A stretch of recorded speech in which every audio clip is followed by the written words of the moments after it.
Saya akan membacakan hasil makalah yang telah saya susun. Judulnya adalah Pasar Modal. Dosen pengampu Ustadz Agah Nugraha, SPDI, MH. Kata pengantar, segala puji hanya bagi Allah Subhanahu wa Ta'ala.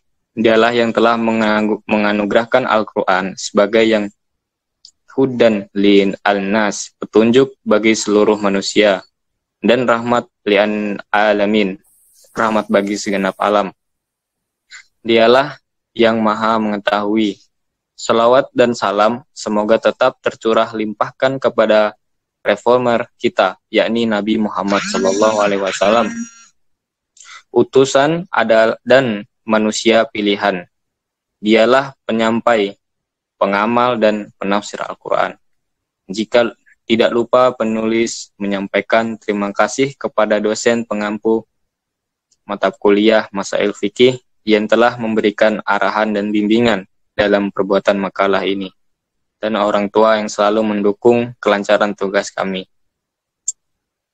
serta pada anggota kelompok ini yang selalu kompak dan konsisten.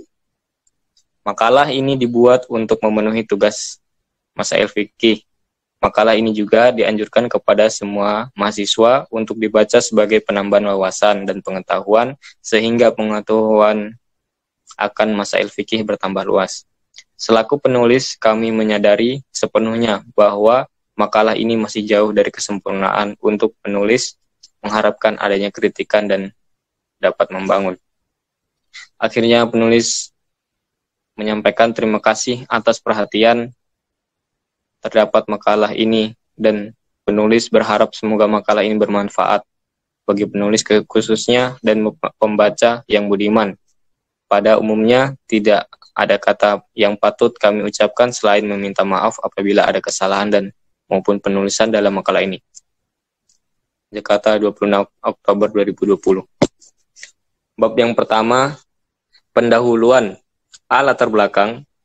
Pada dasarnya pasar modal mirip dengan pasar-pasar lain. Untuk setiap pembeli yang berhasil, selalu harus ada penjualan yang berhasil. Jika orang yang ingin membeli jumlahnya lebih banyak daripada yang ingin menjual, harga akan menjadi lebih tinggi. Bila tidak, ada seorang pun yang membeli dan banyak yang mau menjual, harga akan jatuh. Yang membedakan pasar modal dengan pasar-pasar lainnya adalah komoditi. Yang diperdagangkan pasar modal dapat dikatakan pasar abstrak, di mana yang diperjualbelikan adalah dana-dana jangka panjang, yaitu dana yang diterikatkan dalam investasi lebih dari 1 tahun. Pasar modal merupakan sarana pendanaan bagi perusahaan maupun institusi lain, misalnya pemerintah, dan sebagai sarana bagi kegiatan berinvestasi. Dengan demikian, pasar modal memfasilitasi berbagai sarana dan prasarana, kegiatan jual beli, dan kegiatan terkait lainnya. B. Rumusan masalah. Yang pertama, ada pengertian pasar modal. Yang kedua, instrumen apa yang terdapat pada pasar modal. Yang ketiga, siapa saja pelaku pasar modal. Yang keempat, bagaimana hukum jual beli saham di pasar modal. C. Tujuan. Yang pertama, mengetahui definisi pasar modal. Yang kedua, mengetahui instrumen yang terdapat pada pasar modal. Yang ketiga, mengetahui pelaku pasar modal. Yang keempat, mengetahui hukum jual beli saham di pasar modal. Bab 2. Pembahasan. Definisi pasar modal. Pasar modal atau capital market merupakan tempat diperjualbelikan berbagai instrumen keuangan jangka panjang seperti utang, ekuitas atau saham, instrumen derivatif, dan instrumen lainnya. Pasar modal merupakan sarana pendanaan bagi perusahaan maupun institusi lain, misalnya pemerintah, dan sebagai sarana bagi kegiatan berinvestasi. Dengan demikian, pasar modal bermanipulasi berbagai sarana dan prasarana kegiatan jual beli dan kegiatan terkait lainnya. Sedangkan pasar modal syariah adalah pasar modal yang dijalankan dengan prinsip syariah, seperti transaksi surat berharga di pasar modal dilaksanakan sesuai dengan ketentuan syariat Islam. Instrumen keuangan yang diperdagangkan di pasar modal merupakan instrumen jangka panjang, lebih dari 1 tahun, seperti saham atau stok, obligasi atau bond, warrant, right, reksadana atau mutual fund, dan berbagai instrumen derivatif seperti option, kontrak berjangka, atau futures, dan lain-lain. Undang-Undang Nomor 8 Tahun 1995 tentang pasar modal memberikan peringatan yang lebih spesifik mengenai pasar modal, yaitu kegiatan yang bersangkutan dengan penawaran umum dan perdagangan efek perusahaan publik yang berkaitan dengan efek yang diterbitkannya, serta lembaga yang profesinya yang berkait dengan efek. Yang pertama, yang B, pelaku pasar modal. Yang pertama adalah emiten. Emiten adalah perusahaan yang melakukan emisi baik yang berupa saham ataupun obligasi secara intervensional. Istilah emiten dikenal dengan sebutan issuer, yang berasal dari perkataan issuing company. Yang kedua, investor. Investor adalah pihak yang menginvestasikan dananya melalui pembelian efek.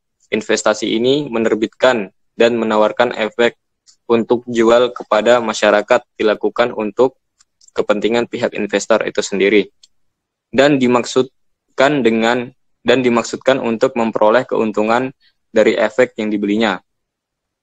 Yang ketiga, reksadana. Dilihat dari asal katanya, reksadana berasal dari kata reksa yang berarti jaga atau pelihara, dan kata dana yang berarti kumpulan uang, sehingga reksadana yang dapat diartikan sebagai kumpulan uang yang dipelihara bersama untuk suatu kepentingan. Umumnya, reksadana diartikan sebagai wadah yang dipergunakan untuk menghimpun dana dari masyarakat investor untuk selanjutnya diinvestasikan dalam portofolio efek oleh manajer investasi fund manager.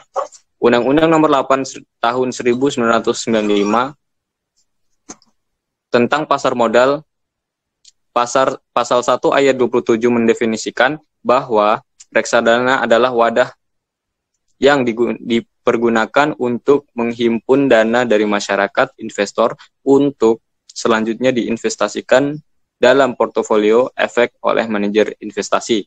Ada 3 hal yang terkait dari definisi tersebut adalah: yang pertama, adanya dana dari masyarakat investor. Yang kedua, dana tersebut diinvestasikan dalam portofolio efek. Yang ketiga, dana tersebut dikelola oleh manajer investasi. Dengan demikian, dana yang ada dalam reksadana merupakan dana bersama para investor, sedangkan manajer investasi adalah pihak yang dipercaya untuk mengelola dana tersebut. Yang keempat, instrumen pasar modal. Instrumen pasar modal adalah semua surat-surat berharga atau securities yang diperdagangkan di bursa. Instrumen pasar modal ini umumnya bersifat jangka panjang. Instrumen di pasar modal berdiri dari saham, obligasi, dan sertifikat tersebut yang terdapat dan diperdagangkan ke bursa efek adalah saham dan obligasi. Sedangkan sertifikat diperdagangkan di luar bursa melalui bank pemerintah. A. Saham merupakan tanda penyerahan modal pada suatu persoalan terbatas. Dengan demikian, saham suatu perusahaan maka manfaat yang diperoleh diantaranya. Yang pertama, dividen. Bagian dari keuntungan perusahaan yang dibagikan kepada pemilik saham. Capital gain adalah keuntungan yang diperoleh dari selisih jual dengan harga belinya. Manfaat non-finansial, yaitu timbulnya kebanggaan dan kekuasaan memperoleh hak suara yang menentukan jalannya perusahaan. Dari sebagian jenis saham yang dikenal di bursa yang diperdagangkan, yaitu saham biasa, common stock, dan paham preference stock. Saham biasa adalah saham yang tidak memperoleh hak istimewa. Pemegang saham biasa mempunyai hak untuk memperoleh dividen sepanjang perseroan memperoleh keuntungan. Pemilik saham mempunyai hak suara pada RUPS, Rapat Umum Pemegang Saham, sesuai dengan jumlah saham yang dimilikinya, atau one share one vote. Pada dedukasi perseroan, pemilik saham memiliki hak memperoleh sebagai dari kekayaan perusahaan setelah semua kewajiban dilunasi. Saham preference merupakan saham yang memberikan hak untuk mendapatkan dividen dan atau bagian kekayaan. Obligasi adalah surat tanda peminjam uang yang mempunyai jangka waktu tertentu, biasanya lebih dari 1 tahun. Dengan demikian, pada hakikatnya obligasi adalah satu tagihan uang atau beban tanggungan pihak yang menerbitkan mengeluarkan obligasi tersebut, atau pemegang pembeli obligasi memperoleh keuntungan berupa tingkat bunga tentu yang dibayarkan oleh perusahaan yang mengeluarkan obligasi tersebut. Obligasi dapat dikeluarkan atas nama jika obligasi dikeluarkan atas unjuk, maka dalam hal ini pemegang obligasi dianggap sebagai pemilik obligasi, seperti juga misalnya selembar uang 5 ribuan menjadi pemilik orang yang memegangnya.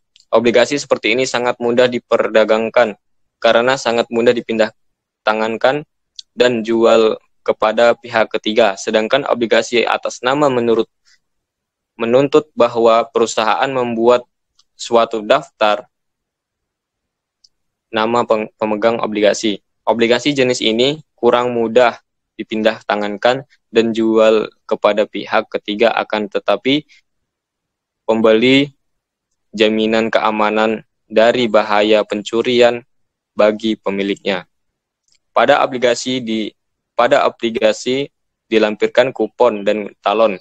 Kupon merupakan bukti untuk menerima pembayaran bunga pada tanggal jatuh tempo yang telah ditentukan, sedangkan talon merupakan bukti untuk memperoleh lembaran kupon-kupon yang baru apabila kupon-kupon yang telah lama habis dipakai. Di samping jenis obligasi yang telah tersebut di atas, ada obligasi lainnya yang bersifat khusus.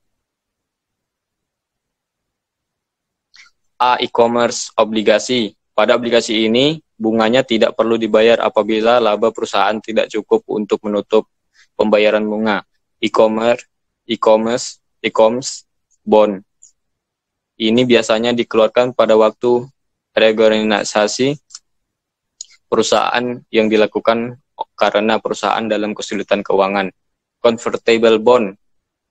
Organisasi jenis ini mempunyai hak kepada pemegangnya untuk mengkonvensikan atau menukar obligasi dengan saham setelah membayar suatu jumlah ketentuan. C. Cable bond. Organisasi jenis ini mempunyai hak kepada pemegangnya untuk menuntut perusahaan melunasi obligasi dan dengan suatu harga tertentu lebih cepat dari tanggal jatuh temponya. Yang kelima, jual beli saham dalam pasar modal menurut Islam. Para ahli fikih kontemporer sepakat bahwa haram hukumnya memperdagangkan saham di pasar modal dari pengusaha yang bergerak di bidang usaha yang haram. Misalnya, perusahaan yang bergerak di bidang produksi minuman keras atau miras, bisnis babi dan apa saja yang terkait dengan babi, jasa keuangan seperti konvensional seperti bank dan asuransi, industri hiburan seperti kasino, perjudian, prostitusi, media porno, dan sebagainya. Dalil yang mengharamkan jual beli saham perusahaan seperti ini adalah semua dalil yang mengharamkan segala aktivitas tersebut.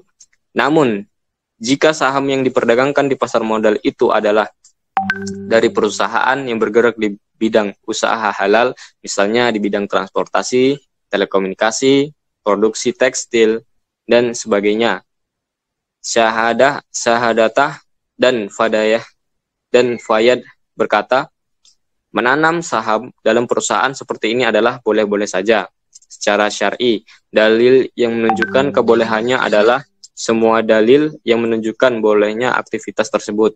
Namun demikian, ada fuqaha yang tetap mengharamkan jual beli saham walaupun dari perusahaan di bidang usahanya halal. Mereka ini misalnya Taqiyuddin An-Nabhani pada tahun 2004, Yusuf As-Sabatin, dan Ali As-Salus, Mausu'ah Al-Qadiyah Al-Fiqhiyah Al-Mausuhirah. Ketiganya sama-sama menyoroti bentuk badan usaha atau PT yang sesungguhnya tidak islami. Jadi sebelum melihat bidang usaha perusahaannya, seharusnya yang dilihat terlebih dahulu adalah bentuk badan usahanya. Apakah ia memenuhi syarat sebagai aspek inilah memenuhi syarat sebagai perusahaan islami atau syirkah islamiyah atau tidak. Aspek inilah yang tampaknya betul-betul diabaikan oleh sebagian besar ahli fikih dan pakar ekonomi islami saat ini. Terbukti mereka tidak menyinggung sama sekali aspek krusial ini. Perhatian mereka lebih banyak fokus pada identifikasi bidang usaha, halal atau haramnya barang, dan berbagai mekanisme transaksi yang ada, seperti transaksi spot, kontan di tempat, transaksi option, transaksi trading on margin, dan sebagainya. Taqiyuddin An-Nabhani dalam An-Najm Al-Qishadi 2004 menegaskan bahwa perseorangan terdapat PT Syirkah Musahamah adalah bentuk syirkah yang batil atau tidak sah karena bertentangan dengan hukum-hukum syirkah dalam Islam. Kebatilan antara lain karena dalam PT tidak ada ijab qabul. Sebagaimana dalam akad yang ada hanyalah transaksi sepihak dari para investor yang menyertakan modalnya dengan cara membeli saham dari perusahaan atau dari pihak lainnya di pasar modal tanpa ada perundingan atau negosiasi apapun, baik dengan pihak perusahaan maupun persero atau investor lainnya. Tidak ada ijab kabul dalam PT ini sangatlah fatal. Sama fatalnya dengan pasangan laki-laki ataupun perempuan yang hanya mencatat pernikahannya di kantor catatan sipil tanpa adanya ijab kabul secara syar'i. Maka dari itu pendapat kedua yang mengharamkan bisnis saham ini walaupun di bidang usahanya halal adalah lebih kuat atau rajih karena lebih teliti dan jeli dalam memahami fakta, khususnya yang menyangkut bentuk badan usaha atau PT. Apalagi sandaran pihak pertama yang membolehkan bisnis saham asalnya bidang usaha perusahaannya halal adalah Al-Masalih Al-Mursalah sebagaimana analisis Yusuf As-Sabatin, padahal menurut Taqiyuddin An-Nabhani Al-Masalih Al-Mursalah adalah sumber hukum yang lemah karena kehujjahannya tidak dilandaskan pada dalil yang qat'i. Bab 3 penutup. Simpulan. Pasar modal merupakan sarana pendanaan bagi perusahaan maupun institusi lain, misalnya pemerintah, dan sebagai sarana bagi kegiatan berinvestasi, pelaku pasar modal terdiri dari emiten dan investor.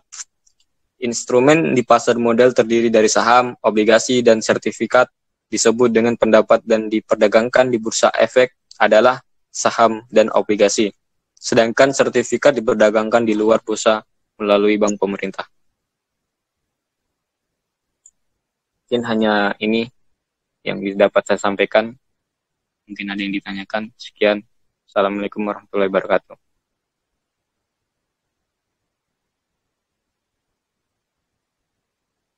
Oke, sebelum masuk pada pertanyaan dari beberapa mahasiswa, coba Anda simpulkan dulu sedikit. Jadi menurut Anda, pasar modal itu apa? Di dalamnya ada transaksi apa? Dan itu apakah halal atau haram bertransaksi di pasar modal? Silakan ya, menurut Anda jadi seperti apa? Coba Anda kasih statement. Baik. Pasar modal pasar modal menurut saya ini sebenarnya halal-halal saja jika dalam pengelolaannya baik dan tidak ada keharaman dalam mengelolanya, seperti ketika kita membeli saham modal itu tidak ada semisal kecurangan, misalkan tidak ada akad tersendiri, dan akadnya itu harus jelas, tidak boleh sembunyi-sembunyi. Nah, selama itu pasar modal itu sah-sah saja sebenarnya menurut apa tadi? Menurut Yusuf As-Sabani. Tetapi pasar modal kalau dalam bentuk penyajiannya sudah tidak bagus, terus sebentar dulu. Di pasar modal itu ada transaksi apa kira-kira? Di pasar modal ada transaksi kayak semisal binomo, terus kayak ini apa, di tanam pasar modal ini ada ini Ustaz, apa kayak penanaman modal. Nah, nanti kita di situ ada permainan investasi. Gini, sederhananya begini. Anda tahu pasar kan? Ya, tahu. Anda tahu pasar kan? Ya, kalau tahu. Kalau gini, kalau Anda pernah ke pasar, kira-kira di pasar ada apa aja di sana? Nah, di pasar kan ada barang-barang, ada sayur. Ada pedagang kan? Nah, ada pedagang, ada pembeli kan? Iya. Oke, kemudian juga ada barang dagangan, barang yang didagangkan, kan begitu ya? Iya, ya. Oke. Sekaligus juga di pasar ada yang menawarkan jasa, misalnya barangkali perlu plastik gitu kan untuk bawa barang dagangan, kan begitu ya? Iya. Bahkan di sana juga ada tukang parkir gitu loh, gitu kan, untuk mengamankan aset yang dibawa oleh masyarakat yang datang ke sana. Nah, sekarang kalau judulnya pasar modal, berarti yang di dalam pasar itu yang berputar adalah modal. Jadi modal itu adalah barang dagangan. Kan begitu ya? Iya. Nah, nanti pembelinya siapa, penjualnya siapa. Nah, yang jualan adalah para perusahaan. Gitu kan? Mereka menjual modal. Yang beli siapa? Yang beli investor. Investor. Gitu kan? Investor itu adalah mereka yang punya uang. Kan begitu? Nah, sekarang bikin sederhananya begini. Sederhananya. Perusahaan Telkom. Anda tahu kan Telkom ya? Salah satu provider itu kan? Telkom Indonesia. Telkom, ketika dia punya beberapa titik di daerah, taruhlah daerah Jawa Barat, itu ada beberapa titik, sebut saja ada 100 tower yang harus dibangun. Dengan asumsi modal diperkirakan sekitar 5 miliar.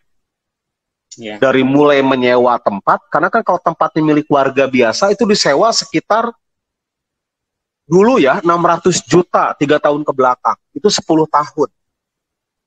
Mungkin sekarang sekitar 800 jutaan lah untuk sampai 10 tahun itu. Berarti per tahun itu kan berapa? 80 juta, 800 juta, berarti sekitar 80 jutaan kan? Yeah. Per tahunnya itu. Nah, coba Anda bayangkan ketika Telkom membuat titik-titik tower, karena tower ini adalah menunjang efektivitas sinyal, kan begitu? Yeah. Kalau sinyal ini diperluas, maka setiap orang ketika menggunakan provider Telkomsel, apakah Simpati, AS, dan lain sebagainya, itu mereka akan berpindah dengan otomatis karena mungkin Telkom dianggap sinyalnya lebih kuat. Sinyal kuat itu karena memang towernya ada di beberapa titik. Nah, sekarang ada proyek. Nah, ternyata 5 miliar itu adalah untuk sebut saja 100 titik tower begitu. Nah, uangnya kan nggak ada. Iya, iya. Uangnya dijual modal 5 miliar itu. Kan begitu? Iya. Nah, dijual. Nanti ada investor yang berdatangan tertarik tidak dengan sistem. Nah, ini nih kalau di pasar modal umum yang bukan syariah, maka yang dijual itu adalah hutang nantinya. Makanya nanti yang bergulir adalah bunga. Ini yang kemudian diharamkan oleh beberapa ulama seperti itu. Karena transaksinya adalah jual beli hutang. Gitu. Jadi si perusahaan berhutang kepada investor. Nanti bayar ke investor itu dengan bunganya. Kan begitu? Iya, iya. Tapi kalau di Jakarta Indeks Syariah, JII, Jakarta Indeks Syariah ini justru pasar modalnya itu adalah bagaimana perusahaan Telkomsel menawarkan dengan akad mudoroba atau akadnya musyarakah gitu. Nah, diberikan sistemnya bagi hasil. Misalnya satu titik tower kemudian diasumsikan misalnya di sana ditargetkan misalnya ada pembeli nomor simpati, pembeli pulsa itu di sana bisa mencapai sekitar 500 juta per bulan misalnya gitu. Dengan marketing yang sangat luar biasa. Nah 500 juta itu kan nanti dibagi. Berapa nih untuk investor, berapa untuk Telkom gitu kan. Dari beberapa orang yang beli pulsa, yang beli kartu provider seperti itu. Atau yang mengganti nomor, ada yang beli kuota, kan begitu? Nah, ya. Nanti kemudian pendapatannya itu dibagi. Nah, ini otomatis hanya sampai pada proyeksi, tidak sampai kepada pembagian tetap. Misalnya, pokoknya nanti dapat 200 juta per bulan. Enggak, tapi diproyeksikan, dibikin nisbah bagi hasil, berapa persen nih kira-kira untuk investor. Misalnya investor dapat 30% dari pendapatan bersih, sedangkan Telkomsel dapatnya 70% sebagai mudorib, kan begitu. Nah, akad mudorobah yang dijual. Nah, jadi investor, misalnya saya belilah 5 miliar itu, misalnya dibagi berapa sertifikat tuh. Dalam bentuk obligasi misalnya. Misalnya sertifikatnya itu, modalnya itu misalnya ada 100 lembar. Nah, kemudian investor, saya belinya 5 miliar dibagi 100 ya. Saya beli misalnya 100 lembar. Ya tinggal kasih berapa tuh, kira-kira berarti 50 juta diberikannya, kan begitu. 50 juta, 500 juta diberikan oleh investor. Hanya sekedar ngambil 100 saja, 100 lembar begitu misalnya. Nah, modelnya kan seperti itu, pasar modal itu. Nah, lalu kemudian kenapa menjadi haram? Karena transaksi antara jual beli aset antara investor gitu kan dengan perusahaan itu mereka menggunakan akad-akad dengan sistem pinjaman, dengan sistem core. Jadi akad core dipakai komersil. Otomatis yang muncul adalah bunga, kan begitu. Nah, ini menarik sebetulnya kalau kemudian banyak yang mengharamkan karena pasar modal yang ada di Indonesia itu lebih dominan pasar modal umum. Makanya harus didukung ketika membangun Jakarta Indeks Syariah yang ada di Jakarta itu tentunya itu yang berkumpul adalah para investor yang mengharapkan dengan akadnya akad syariah. Di sana benar ada reksadana, kemudian juga ada jual beli saham, ada obligasi atau sukuk misalnya begitu, seperti itu.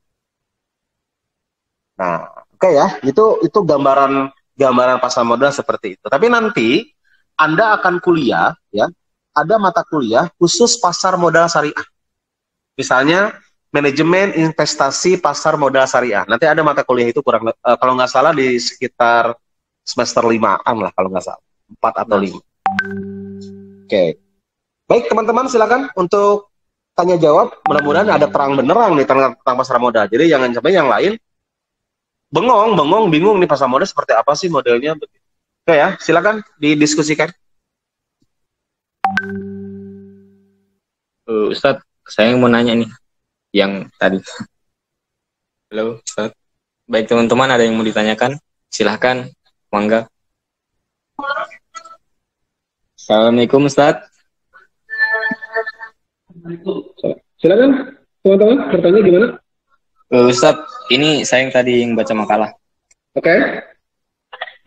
Gini Ustaz, ini kan kayak misalkan penanaman saham seperti ini apa namanya? Kayak binomo, pokoknya yang online lah. Nah, itu kan ini ya tidak melalui akad ya. Tidak ada akadnya di situ. Jadi kalau misalkan ada kerugian dari salah satu pihak itu, maksudnya ada yang tanggung jawab nggak gitu? Setahu Ustadz begini, tidak ada transaksi tanpa akad, walaupun online. Oh gitu ya. Minimal akad itu dibikin secara elektronik gitu. Setahu Ustadz begitu. Oh iya, Ustaz. Nah, jadi memang di era modernisasi ini sebetulnya kalau menggunakan bermadhab Syafi'i ini sudah banyak yang gagal sebetulnya. Sebetulnya begitu. Coba gini ya, kalau pola pikirnya di mazhab Syafi'i, akad itu kalau tidak kemudian ketemu dan tertulis secara apik, kemudian tidak secara advan langsung berhadapan, itu disebutnya batil kan begitu. Bahkan saking hebatnya akad menurut Syafi'i, itu harus salaman loh. Makanya kenapa di Indonesia kalau akad nikah selalu salaman. Saya nikahkan anak saya kepada gitu kan, saya terima nikahnya, itu pakai salaman. Sebetulnya salaman itu tidak ada sumbernya, coba aja Anda cari. Benar nggak kalau akad itu harus salaman, akad nikah itu? Nah, itu karena muaranya di mazhab Syafi'i. Artinya, kalau menggunakan ini, itu batil semua. Termasuk juga jual beli online dan lain sebagainya. Tapi ketika bijak dengan mazhab Hanafi, ya, itu lain lagi. Karena mazhab Hanafi itu lebih kepada isyarat, yang penting walaupun tidak bicara keduanya, semuanya sudah antarodin, kemudian sudah sama-sama tahu, selesai. Begitu. Kayak begini, Anda ke warung, Anda beli roti. Roti itu udah kelihatan harganya Rp500 satunya. Rp1.000 misalnya. Anda kan begini, beli roti, yang punya warung cuma melirik, oke, simpan uangnya 1.000, Anda berangkat aja. Kan nggak ada istilah begini, saya terima rotinya dan saya berikan uangnya. Yang punya warung, saya terima uangnya, saya serahkan rotinya sambil salaman. Kan enggak. Karena sudah lumrah, sama-sama tahu. Nah itu, nah ketika terjadi di pasar modal, kemudian terjadi akad elektronik, maka yang terjadi adalah kira-kira kita setuju nggak dengan klausul yang disampaikan secara elektronik itu? Kalau setuju berarti kan kita klik setuju.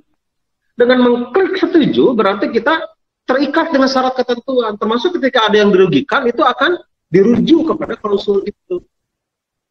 Artinya tidak ada sebuah transaksi tanpa adanya klausul-klausul atau tanpa adanya akad. Semua menggunakan akad, apalagi pasar modal, walaupun secara elektronik. Oke, maaf teman-teman ya. Ini kayaknya sudah duhur nih, ya. Sudah duhur. Oke, kita akhiri pertemuan kita hari ini. Nanti kalau kalau admin mengumumkan tentang UTS, insya Allah nanti kita akan lihat bagaimana teknik UTS-nya ya. Terima kasih hari ini. Makalahnya cukup bagus tentang pasar modal.